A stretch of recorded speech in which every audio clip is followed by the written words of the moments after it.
soit filmé. Bonjour mon père, alors pouvez-vous nous parler un petit peu du pèlerinage que nous allons faire à Chartres? Oui, nous partons donc à Chartres tous ensemble en paroisse avec la paroisse Saint-François-Xavier le 17 mai prochain.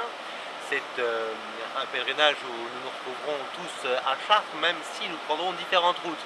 Par exemple ici, ce matin, je suis en train de faire la route du Grand Matin. Derrière moi, vous voyez combien la vallée de l'Eure est belle.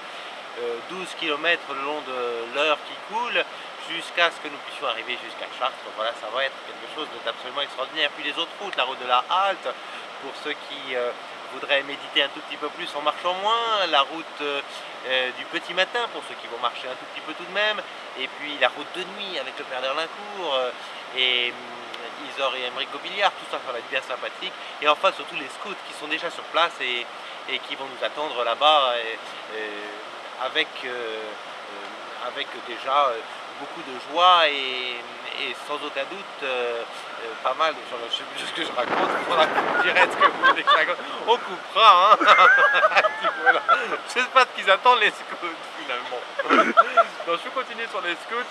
Voilà, les scouts qui vont visiter le dimanche matin le musée du vitrail. Voilà. D'accord. Et alors mon père, pourquoi fait-on un pèlerinage finalement? Eh bien, écoutez, un pèlerinage, c'est un peu faire rentrer la foi par les pieds.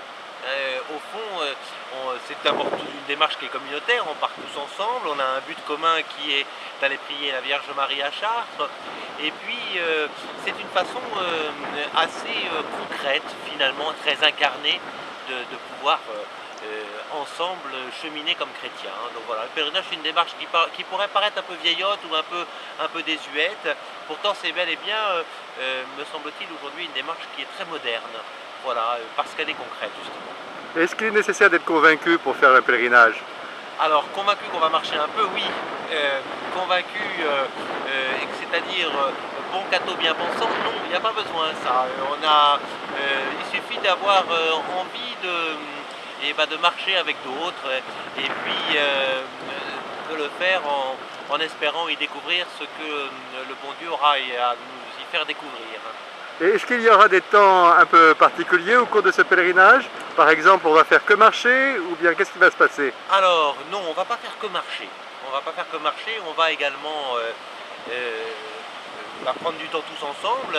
Il y a deux grands rendez-vous qui sont un grand rendez-vous à la maison de la Visitation qui est tout près de Chartres. C'est là où toutes les routes se retrouveront et où on partagera ensemble ce que nous aurons vécu sur les différentes routes.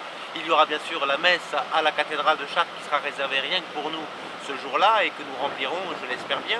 Et puis également il y aura des temps pendant la marche, des temps de réflexion, des temps de rencontres, de partage de carrefour si vous voulez, et qui nous permettront de réfléchir à ce que ça veut dire que d'être missionnaire dans la ville. Et alors mon père, la dernière question que tout le monde se pose, est-ce qu'il fera beau le jour du pèlerinage? C'est évident, le 17 mai, c'est évident. Non seulement il fera beau, mais on reviendra avec des mines superbes et au moins le cœur en joie. Merci beaucoup mon père. Je vous en prie.